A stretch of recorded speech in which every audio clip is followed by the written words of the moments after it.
Hello students, कैसे हैं आप सभी लोग। आई होप आप सभी बहुत बढ़िया होंगे। तो चलिए फिर आज का लेक्चर हम लोग स्टार्ट करते हैं। आज के लेक्चर में हम डिस्कस करने वाले हैं एकेटीयू यूनिवर्सिटी का जो एमबीए सेकंड सेमेस्टर है उसका तीसरा paper, third paper, that is BMB 203। जो तीसरा पेपर है बिजनेस रिसर्च मेथड का, ये जो तीसरा पेपर है इसका प्रीवियस ईयर का 2025 में जो क्वेश्चन पेपर आया हुआ है इसका सॉल्यूशन हम आज के लेक्चर में डिस्कस करेंगे डिटेल में। ठीक है, इसके साथ ही मैं ये भी आपको बताऊंगी कि अगर आपका एमबीए सेकंड सेमेस्टर है इस बार एंड आपको इस एमबीए सेकंड सेमेस्टर में जो 8 डिफरेंट सब्जेक्ट पढ़ने हैं, ठीक है, तो इन 8 सब्जेक्ट के complete notes, complete lecture video, PYQ, important question with solution, ये पूरा कंटेंट अगर आपको चाहिए तो वो एक साथ एक जगह कहां पे मिल जाएगा ये भी आज के वीडियो में मैं बताऊंगी। ठीक है, तो जरूर इस वीडियो को अंत तक देखिएगा एंड लेक्चर यूजफुल लगे तो लाइक करना मत भूलिएगा। चैनल को भी जरूर सब्सक्राइब कर लीजिएगा अगर अभी तक नहीं किया है तो चलिए फिर आगे बढ़ते हैं, शुरू करते हैं क्वेश्चन पेपर। तो this is the question paper, 2025 का आया हुआ क्वेश्चन पेपर है। बीआरएम बिजनेस रिसर्च मेथड का पेपर है। 3 सेक्शन होते हैं, मैं बता चुकी हूँ, कई बार पहले भी डिस्कस हुआ है। 3 सेक्शन होते हैं, section A B C. Section A में क्या होता है, 7 क्वेश्चन होंगे 2-2 नंबर के। ठीक है, थोड़ा सा फास्ट चलते हैं क्योंकि मैं इस समय हर जितने 8 पेपर है ना उनके आपको डिस्कस कर रही हूँ, प्रीवियस ईयर के क्वेश्चन पेपर। तो ये जो फॉर्मेट है क्वेश्चन पेपर का मैं हर वीडियो में डिस्कस कर रही हूँ। तो पिछले अगर 2 वीडियो देखे हैं जिसमें मैंने पहला पेपर आपका बिजनेस एनवायरनमेंट डिस्कस कर चुकी हूँ, एचआरएम डिस्कस कर चुकी हूँ, आज मैं तीसरा पेपर डिस्कस कर रही हूँ। तो फॉर्मेट में सब में डिस्कस करती हूँ, तो फॉर्मेट के बारे में मुझे लगता है आपको आइडिया होगा। सेक्शन ए 7 क्वेश्चन होता है 2-2 नंबर का। सेक्शन बी 5 क्वेश्चन होते हैं, 3 क्वेश्चन इसमें करने होते हैं, हर क्वेश्चन 7 नंबर का होता है। ठीक है, तो 21 नंबर का हुआ सेक्शन बी। फिर इसके बाद सेक्शन सी में क्या होता है, जैसे थर्ड क्वेश्चन है 2 है 1 करना होगा, 4 क्वेश्चन 2 है 1 करना होगा, 5 क्वेश्चन 2 है 1 करना होगा, छठे में भी 2 क्वेश्चन दिए रहेंगे 1 करना होगा, सातवें में भी 2 है 1 करना होगा। ठीक है, हर क्वेश्चन कितने नंबर का होगा, 7 नंबर का होगा। तो 35 नंबर का हो गया सेक्शन सी। ठीक है, तो इस तरीके से पूरा क्वेश्चन का फॉर्मेट है। 3 घंटे का पेपर होता है, 70 मार्क्स का ये पूरा क्वेश्चन पेपर है। ठीक, तो चलिए करना शुरू करें इसका सॉल्यूशन। तो चलिए सेक्शन ए से स्टार्ट करते हैं। सेक्शन ए में 2-2 नंबर के 7 क्वेश्चन करने हैं, बहुत लेंथी मत लिखिएगा वरना इसमें बहुत टाइम जाएगा, बाकी सेक्शन के लिए भी टाइम होना चाहिए। ठीक है, तो पहला क्वेश्चन देखते हैं। पहला क्वेश्चन जो सेक्शन ए में आया हुआ है वो ये है, define business research and state its two application in functional business area. यानी ये जो पेपर का नाम है ना बिजनेस रिसर्च मेथड, तो सबसे पहला क्वेश्चन यही है कि बिजनेस रिसर्च होता क्या है और इसकी 2 एप्लीकेशन बताइए। किसमें, बिजनेस के एरिया में इसकी 2 एप्लीकेशन बताइए। यही सबसे पहला क्वेश्चन है, जो पेपर का नाम है उसी का मतलब पूछ लिया है। तो देखिए बिजनेस रिसर्च होता क्या है। बिजनेस रिसर्च मतलब बिजनेस से रिलेटेड जो डेटा वगैरह है उन्हें कलेक्ट करना, उन्हें एनालाइज करना। ठीक है, एंड कुछ जो भी आपकी प्रॉब्लम है उसका सॉल्यूशन फाइंड आउट करना, ये काम किया जाता है बिजनेस रिसर्च में। तो बिजनेस रिसर्च क्या है, एक सिस्टमैटिक एंड ऑब्जेक्टिव प्रोसेस है। मैं पेन ले लेती हूँ। तो बिजनेस रिसर्च क्या है, बिजनेस रिसर्च एक सिस्टमैटिक एंड ऑब्जेक्टिव प्रोसेस है जिसमें क्या किया जाता है, जिसमें डेटा को कलेक्ट किया जाता है, डेटा को एनालाइज किया जाता है। बहुत सारे टूल एंड टेक्निक बताए गए हैं रिसर्च मेथोलॉजी में। तो डेटा को कलेक्ट किया जाता है, एनालाइज किया जाता है, फिर डेटा को इंटरप्रेट किया जाता है, मतलब उस डेटा से आपको समझ में क्या आया। ठीक है, एंड ये सारी चीजें हेल्प करती हैं बिजनेस को एक सही डिसीजन लेने पे। इसी के बेसिस पे बिजनेस जो है फिर इंपॉर्टेंट डिसीजन लेता है एंड अपनी जो भी मैनेजरियल प्रॉब्लम है इसको सॉल्व करता है। ठीक है, तो दिस इज बिजनेस रिसर्च, इसे बिजनेस रिसर्च कहते हैं। बिजनेस की जो भी प्रॉब्लम है इसको सॉल्व करने के लिए उससे रिलेटेड जो डेटा है उसे कलेक्ट करना, एनालाइज करना, ठीक है, इंटरप्रेट करना, ताकि हम उसके रिगार्डिंग उस प्रॉब्लम को सॉल्व कर सके। ठीक है, उससे जो नतीजा निकलेगा उसके बेसिस पे प्रॉब्लम को सॉल्व कर सके। तो दिस इज बिजनेस रिसर्च। अब इसके 2 एप्लीकेशन पूछा है, तो 2 एप्लीकेशन, एक मार्केटिंग की फील्ड में यूजफुल है, एक एचआर की फील्ड में। ठीक है, वैसे इसके अलावा और भी बहुत सारे एप्लीकेशन है, पर चलिए मार्केटिंग का मैं एग्जांपल बताती हूँ। मार्केटिंग में जैसे अगर कंज्यूमर बिहेवियर की स्टडी करनी है कि कंज्यूमर का बाइंग बिहेवियर कैसा है, वो किस टाइप के प्रोडक्ट प्रेफर करता है। ठीक है, कस्टमर सेटिस्फैक्शन, कस्टमर प्रोडक्ट को लेके सेटिस्फाइड है कि नहीं है, इस टाइप की स्टडी करनी है। कंज्यूमर बिहेवियर या मार्केट पोटेंशियल की या कंज्यूमर का सेटिस्फैक्शन लेवल, तो ये सब बिजनेस रिसर्च में आता है। ये इसका एप्लीकेशन है। और एचआर से रिलेटेड अगर एम्प्लॉय का सेटिस्फैक्शन चेक करना है, एम्प्लॉय ऑर्गेनाइजेशन में सेटिस्फाइड है कि नहीं, खुश है कि नहीं, मोटिवेटेड है कि नहीं, अपनी फुल एफिशिएंसी पे काम कर रहा है कि नहीं, ठीक है। एम्प्लॉय परफॉर्मेंस को अगर एनालाइज करना है, ठीक है, तो बिजनेस रिसर्च यूज की जाती है।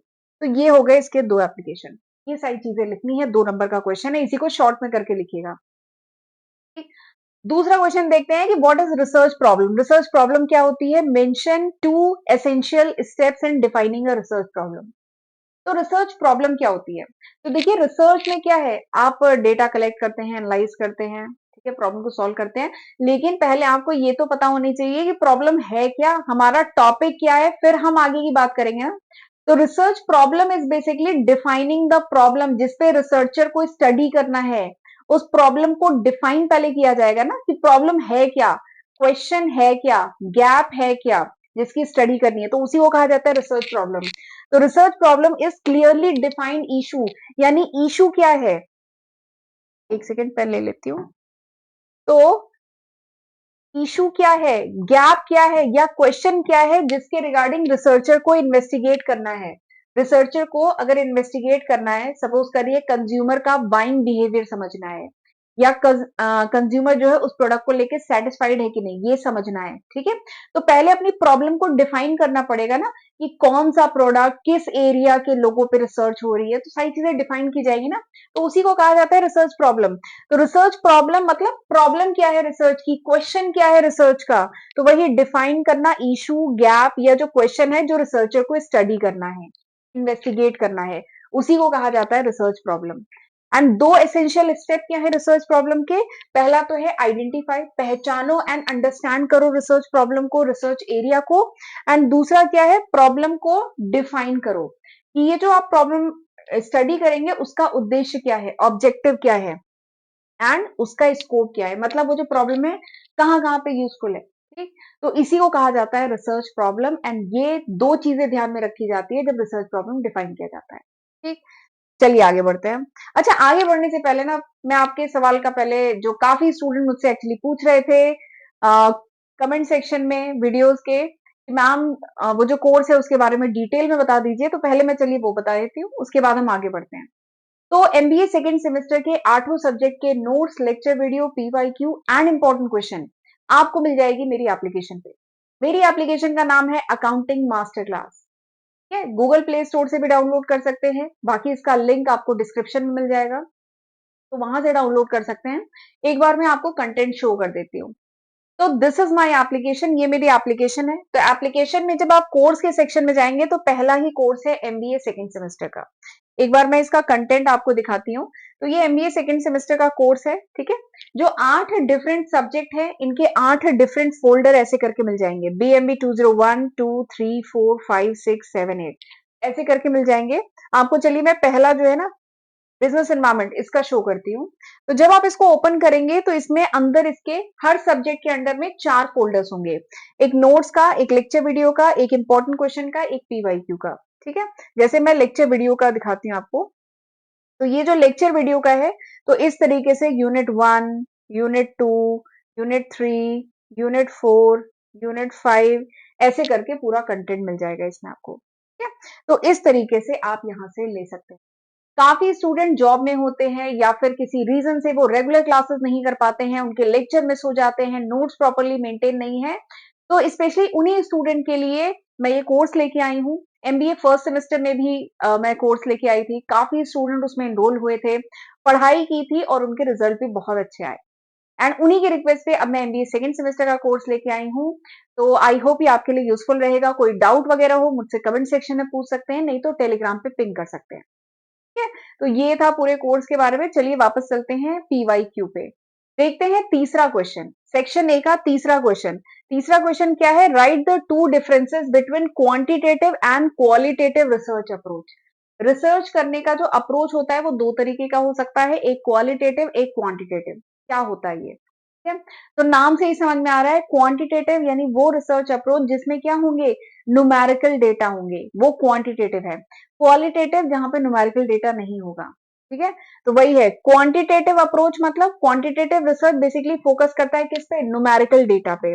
यहाँ पे स्टैटिस्टिकल टेक्निक यूज की जाती है रिजल्ट को एनालाइज करने के लिए। जबकि क्वालिटेटिव में क्या होता है, क्वालिटेटिव में फोकस किस पे होता है, अंडरस्टैंडिंग, यानी क्या समझ में आया, ओपिनियन क्या है, फीलिंग क्या है, एक्सपीरियंस क्या है, इन बातों पे फोकस होता है क्वालिटेटिव में। क्वालिटी है क्वालिटेटिव, क्वांटिटी मतलब नंबर से रिलेटेड। ठीक है। तो सबसे पहला डिफरेंस इनके बीच में क्या हुआ, नेचर ऑफ डेटा, इनका डेटा अलग अलग होता है। क्वांटिटेटिव में न्यूमेरिकल डेटा होता है, क्वांटिटेटिव रिसर्च में न्यूमेरिकल डेटा होता है, क्वालिटेटिव में नॉन न्यूमेरिकल डेटा होता है। यहाँ पे ओपिनियन होती है, फीलिंग होती है, एक्सपीरियंस होता है। दूसरा जो डिफरेंस है वो है रिलेटेड विद पर्पस, दोनों का पर्पस अलग है। ठीक है।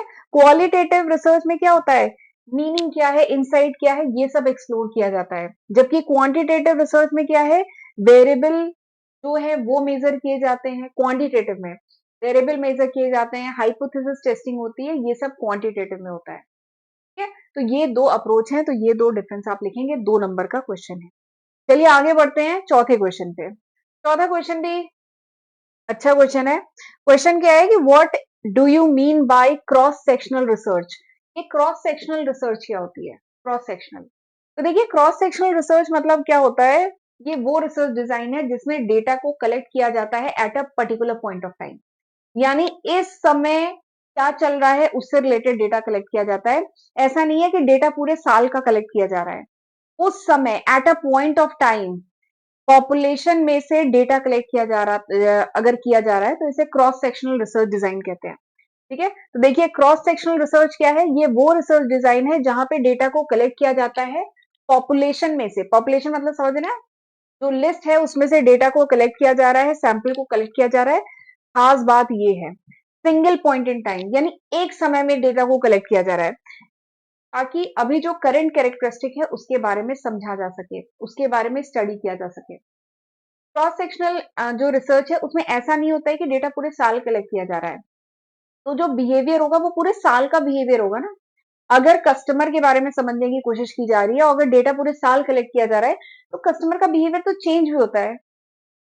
तो क्रॉस सेक्शनल की खास बात है कि जो डेटा कलेक्ट किया जा रहा है वो एट अ पॉइंट, यानी इसी समय करंट चीज को जानने के लिए डेटा कलेक्ट किया जा रहा है।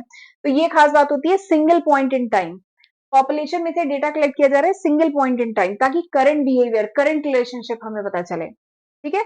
बेसिकली क्या है, इट प्रोवाइड ए स्नैपशॉट, ताकि अभी क्या चल रहा है ये पता चले। ठीक है। एट अ मोमेंट यानी इस समय क्या चल रहा है, क्या रिलेशनशिप है, क्या कैरेक्टरिस्टिक है, ठीक है, ये जानने के लिए ये जो है क्रॉस सेक्शनल रिसर्च की जाती है। जैसे एग्जाम्पल के लिए अगर कोई रिसर्च की जा रही है जिसमें कंज्यूमर का प्रेफरेंस की स्टडी की जा रही है मोबाइल ब्रांड के लिए, तो ये इसी समय, इस समय क्या चल रहा है, मोबाइल का क्या प्रेफरेंस है इस समय कस्टमर की, तो ये क्या है, क्रॉस सेक्शनल रिसर्च है। लेकिन पूरे साल अगर यही डेटा कलेक्ट किया जा रहा है तो प्रेफरेंस तो चेंज होती है, कितने नए मोबाइल लॉन्च होते हैं, तो ये तो प्रेफरेंस चेंज होती रहती है ना। तो खास बात बस ये है क्रॉस सेक्शनल में at a point of time, यानी इस समय करंट में क्या चल रहा है उसकी स्टडी की जाती है। ठीक। चलिए आगे बढ़ते हैं, अगला जो क्वेश्चन है that is defined reliability and validity in measurement. Reliability, ये दो टर्म है इंपॉर्टेंट, एक है रिलायबिलिटी एक है वैलिडिटी। मेजरमेंट में रिलायबिलिटी एंड वैलिडिटी, इसका क्या मतलब है। तो देखिए पहले हम बात करते हैं रिलायबिलिटी। रिलायबिलिटी मतलब होता है रिलायबल है, यानी विश्वास कर सकते हैं, रिलायबल है, यकीन कर सकते हैं, विश्वास कर सकते हैं, दैट इज रिलायबल। तो रिलायबल मतलब होता है कि सपोज करिए आप इसी कंडीशन में इसी इंस्ट्रूमेंट को यूज करके आप बार बार मेजरमेंट करेंगे तो सेम ही रिजल्ट आएगा, तो हम कह सकते हैं कि ये मशीन रिलायबल है। कोई वजन है उसको हमें पता है कि वजन सपोज करिए 30 किलो का है, तो इस वजन को इस मशीन पे हम बार बार मेजर करेंगे तो 30 किलो ही वजन आ रहा है, इसका मतलब ये मशीन ठीक है, रिलायबल है, हम इस पर विश्वास कर सकते हैं। ठीक है। जब कंसिस्टेंसी रहे रिजल्ट में, एक जैसा रिजल्ट आए, सिमिलर कंडीशन में एक जैसा रिजल्ट आए, तो हम कहेंगे रिलायबल है। तो रिलायबिलिटी क्या है, कंसिस्टेंसी एंड स्टेबिलिटी, जब मेजरमेंट में कंसिस्टेंसी हो यानी एक जैसा रहे, एंड क्या रहे, स्टेबिलिटी रहे, जब सेम टेस्ट हम बार बार करें या सेम इंस्ट्रूमेंट हम बार बार यूज करें, ठीक है, सिमिलर कंडीशन में, तो सिमिलर रिजल्ट अगर आता है तो हम कहते हैं रिलायबल है। ठीक है। Getting the same result again and again, यानी वही रिजल्ट हमें बार बार मिले, अगर हम वही एक्सपेरिमेंट उन्हीं चीजों के साथ उन्हीं कंडीशन में बार बार करें तो हम कहेंगे मशीन रिलायबल है। दूसरा क्या है, वैलिडिटी, वैलिडिटी मतलब ये वैलिड है कि नहीं, मतलब हम इस टेस्ट के लिए इस मशीन को यूज कर सकते हैं कि नहीं, या इस इंस्ट्रूमेंट को यूज कर सकते हैं कि नहीं, तो इसको कहते हैं वैलिडिटी। ठीक है, वैलिडिटी मतलब एक्यूरेसी ऑफ अ मेजरमेंट, यानी ये जो मेजरमेंट है एक्यूरेट है कि नहीं, सही है कि नहीं है। जैसे एग्जाम्पल के लिए सपोज करिए हमें इंटेलिजेंस मेजर करनी है, ठीक है, लेकिन हम मेमोरी मेजर कर रहे हैं, ये क्या है, ये वैलिड नहीं है। अगर इंटेलिजेंस मेजर करनी है तो इंटेलिजेंस मेजर करने वाला टेस्ट यूज करना चाहिए ना। मेमोरी मेजर करना इज डिफरेंट थिंग, मेमोरी याददाश्त वो मेजर करना डिफरेंट थिंग। तो वैलिडिटी मतलब मेजरिंग द राइट थिंग, यानी क्या आप सही चीज मेजर कर रहे हैं, ये इसके लिए वैलिड है कि नहीं, ये इंस्ट्रूमेंट इस चीज को मेजर करने के लिए वैलिड है कि नहीं, तो इसको कहते हैं वैलिडिटी। जो एग्जाम्पल अभी मैंने बताया कि अगर कोई टेस्ट है, इसको डिजाइन किया गया है टू मेजर इंटेलिजेंस, ठीक है, लेकिन एक्चुअली में वो मेमोरी मेजर कर रहा है, तो इसका मतलब वो वैलिड नहीं है। ठीक है, तो इस तरीके से है, दोनों के बारे में लिखेंगे। 2 नंबर का क्वेश्चन है। अगला क्वेश्चन देखते हैं, what is sampling frame. Sampling frame क्या होता है and mention its importance. Sampling frame मतलब होता है सैम्पलिंग जिस पॉपुलेशन से की जा रही है, that is called sampling frame. Sampling frame is the list of item, list of units जहां से सैंपल ड्रॉ किया जा रहा है, तो कहा जाता है सैम्पलिंग फ्रेम। तो सैम्पलिंग फ्रेम क्या है, complete list of all the elements, all the unit, यानी पूरी लिस्ट, सारे एलिमेंट्स की, सारे यूनिट की पूरी list in the population, population की, from which the sample is draw, जहां से हम सैंपल ड्रॉ कर रहे हैं, उसको कहा जाता है, ठीक है, पूरी पॉपुलेशन जहां से हम सैंपल ड्रॉ कर रहे हैं, हम इसको पिक कर रहे हैं, तो उसको कहा जाता है सैम्पलिंग फ्रेम। तो एक तरीका का सोर्स ऑफ रेफरेंस होता है जहां से हम सैंपल सिलेक्ट करते हैं। ठीक है, एग्जाम्पल, एग्जाम्पल है जैसे जो वोटर लिस्ट है, पूरी लिस्ट होती है, उसमें से कुछ सिलेक्ट कर रहे हैं। स्कूल का रजिस्टर है, पूरे बच्चों का नाम है, उसमें से कुछ को सिलेक्ट कर रहे हैं। ठीक है, तो दैट इज सैम्पलिंग फ्रेम। इसकी इंपॉर्टेंस क्या है, ये सवाल पूछा है, इसकी इंपॉर्टेंस क्या है, तो देखिए, it insure proper representation of population and reduce sampling bias. मतलब अगर सैम्पलिंग फ्रेम है तो क्या होगा, पूरी पॉपुलेशन को उसमें रिप्रेजेंट किया जा रहा है, तो किसी के छूटने का कोई चांस नहीं है, सैम्पलिंग के कोई बायसनेस का चांस नहीं है। ठीक है, तो ये इसकी इंपॉर्टेंस है। Next question and last question देखते हैं, सेक्शन ए का लास्ट क्वेश्चन देखते हैं, that is what is the purpose of hypothesis testing in research. Research में जो हाइपोथेसिस टेस्टिंग होती है, जो यूनिट 5 में आपके है, उस वो क्या होती है, उसका पर्पस क्या है, ये आपको बताना है। तो हाइपोथेसिस टेस्टिंग पहले होती क्या है वो बता देती हूँ। देखिए, hypothesis testing is a statistical tool, ये एक स्टैटिस्टिकल मेथड है, टूल है, टेक्निक है, जिसमें क्या होता है, सबसे पहले एक हाइपोथेसिस लिया जाता है। हाइपोथेसिस का मतलब होता है अजम्पशन, यानी जो भी रिसर्च प्रॉब्लम है उससे रिलेटेड हम एक अजम्पशन लेके चलते हैं। एक होता है नल हाइपोथेसिस, एक होता है ऑल्टरनेटिव हाइपोथेसिस। ठीक है, तो हम हाइपोथेसिस लेके चलते हैं, उसके बाद हम उस पर कोई टेस्ट लगाते हैं। टेस्ट में जैसे टी टेस्ट, एफ टेस्ट, काई टेस्ट, अनोवा टेस्ट, बहुत सारे टेस्ट हैं, वो टेस्ट लगाते हैं एंड फिर हम चेक करते हैं कि जो टेस्ट का जो रिजल्ट आया है, उसके बेसिस पे फिर डिसाइड किया जाता है, डिसीजन लिया जाता है कि हम उस हाइपोथेसिस को एक्सेप्ट करेंगे कि रिजेक्ट करेंगे। ठीक है, तो ये सारा काम होता है हाइपोथेसिस टेस्टिंग में।